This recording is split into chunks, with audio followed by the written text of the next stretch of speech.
Hello everyone, my name is Bradley Huskins. And I'm Tatiana Williams. And you're watching Digital Drip. We have some amazing talents today, so stay tuned.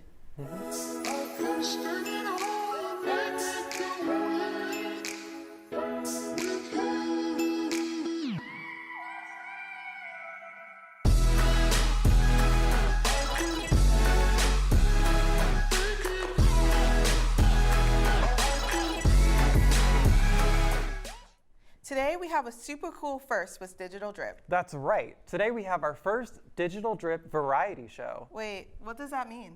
Well, Tatiana, with COVID limiting many opportunities for people to showcase their talents, we decided to bring some of those talents here. What kind of talent?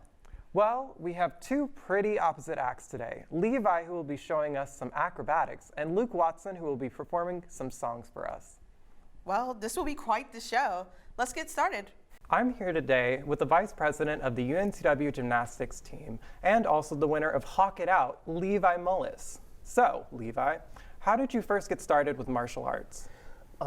So I started like every younger kid does. You see these like People Are Awesome videos, the compilations on YouTube, and you're like, wow, like I wish I could be able to do that. And then I actually had a friend who taught me some of the basics of doing flips on a trampoline. And that's how I ended up doing some of my first flips. And then additionally, when I was younger, about 5th grade, I started doing karate. And I did that for about 5 years. And so taking my knowledge of karate and like some of the martial arts aspects, and then taking what my friend had taught me, I was able to kind of put those together and start doing the sport of martial arts tricking. Cool. Well, what's your major here? My major is currently Recreation, Sports Leadership, and Tourism Management, which is the longest one at this university. So how do you feel that plays into the role with martial arts? Well, I do martial arts tricking for both sport and leisure, so that really ties that into the major. And I've also been a coach for gymnastics and also the ninja little program that I started in my hometown. I've done that. So being both the athlete and the coach for stuff like that and being able to teach it, there's a lot of opportunities for that, and that has opened doors for me and just opportunities for me. Mm-hmm. Well, I know that you won Hawk It Out last year. So could you tell us more about that experience and how it helped you in a way? All right. So I had the opportunity to do Hawk It Out. I saw it on one of my friends' desks because they're an RA, and they told me about it. And so I decided to submit some clips of me doing this stuff, and then I got an email a little bit later saying that I was accepted into the finals.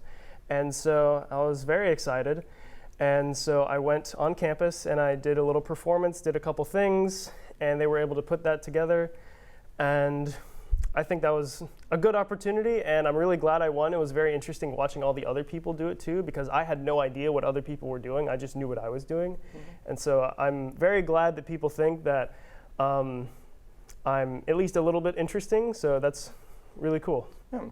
Where can people go to see you perform martial arts? There's a lot of stuff on my Instagram. Mm-hmm. And then also I do post some things on TikTok as well, if you'd like the ads for those. Well, can you tell us what your Instagram handle is and your TikTok handle is? My Instagram handle is Levi_Mullis. I post like pictures and videos and stuff there. And then my TikTok is Toaster_timer. Mm-hmm.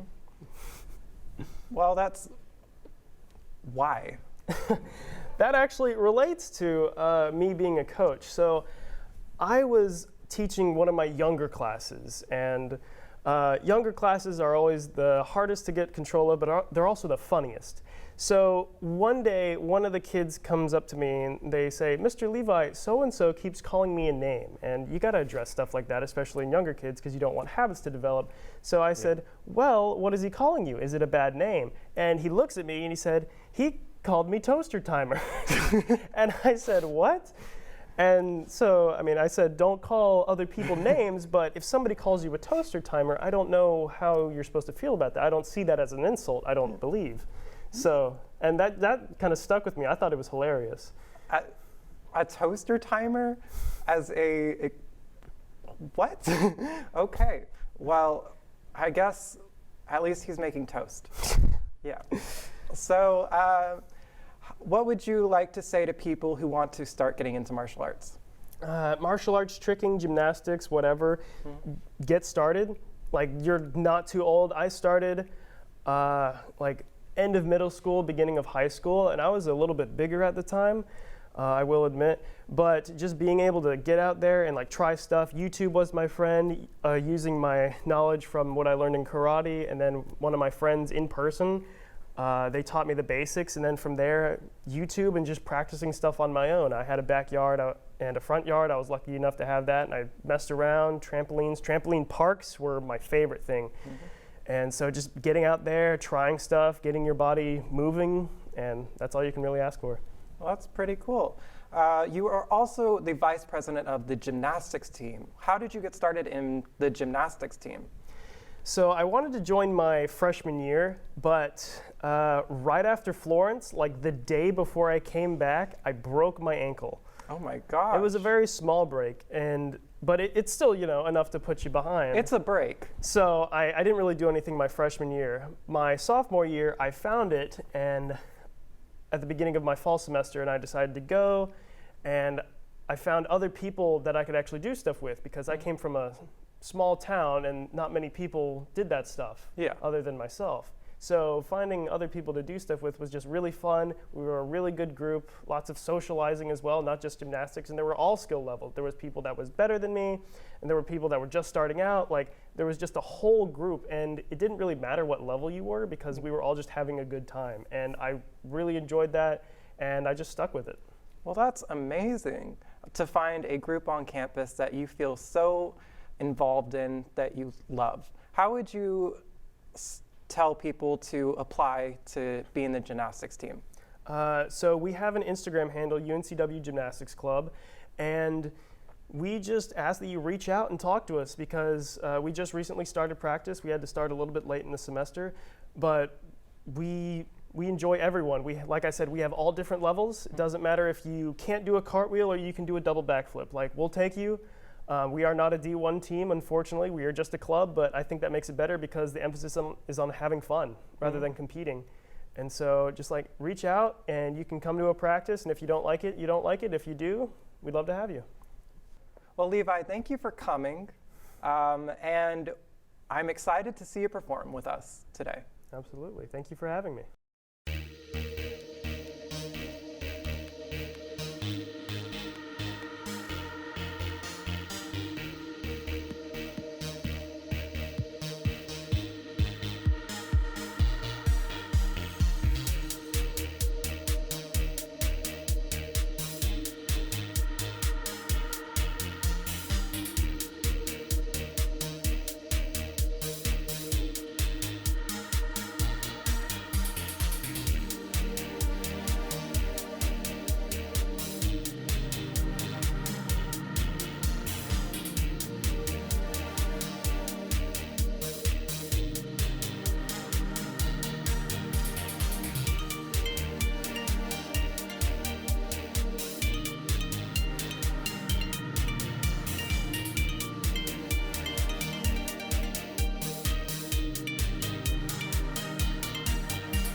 Wow, Levi was great.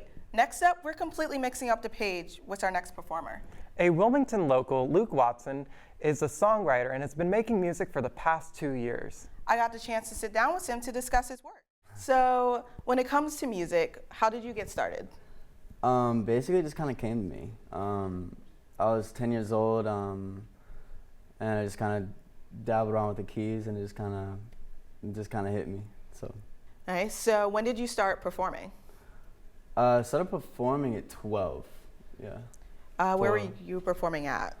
I was actually on a vacation in Bermuda. I just started getting on the keys, and 30 minutes go by, and I looked over my shoulder, and there was a whole audience behind me. Nice. Yeah. And since then, where have you been performing at? Weddings, graduation parties, basically, that. And what's your biggest inspiration when it comes to making music? I get this question a lot, but I find myself just the experiences that I go through in life, like to be kind of molding of like what that music is that gets brought out, if that makes sense. No, I Yeah. completely get it. Yeah. So with that, you are more behind the scenes now, if that's correct. So when was that switch for you? That switch was when I went to Bonnaroo actually, and I was dancing, and I got like this feel that I needed to be on the other side to be the performer rather than like the dancer on the other end. Were you dancing like on stage or were you dancing in the crowd? In the crowd. Okay, Yeah, cool. yeah. That's definitely a good experience. Was there a particular performance, a particular artist? Zoo actually. Yeah, Ah. ZHU. And I just remember just hearing it and dancing, just a whole crazy experience. So what's your type of music genre style you like writing? I really like EDM. Yeah, I really like EDM. I also like jazz, classical, really all genres except country. Except yeah. country? What's the deal with country? I just can't do country. Okay, Yeah. okay. No offense to anybody that loves country. I just can't do country. All right. And then, let's see. What's your latest piece that you've really crafted? Latest piece will be a song. It's really actually like a set. It's like a dance set kind of. It's like an hour long, and it's just crazy like synth sounds and like future bass involved. Nice. Like you Yeah. said, EDM is kind of your strong suit. Yeah, yeah. What's the songwriting process like? The songwriting process really just comes. Usually I start with the drums and the bass, and then after that, the synths kind of seep their way into like the right spots. If that makes sense. All right. And finally, you said you perform at different events and stuff like that. Where can people reach you? Luke at watsonsales.biz. Yeah. All right. Perfect. Thank you for coming out, and I'm excited to see you perform. Thank you.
Wow, what cool talents that everyone has. Love to see talent from our local community here. Thank you for watching. See you next time on Digital Drip. Once again, I'm Tatiana. And I'm Bradley. Signing off.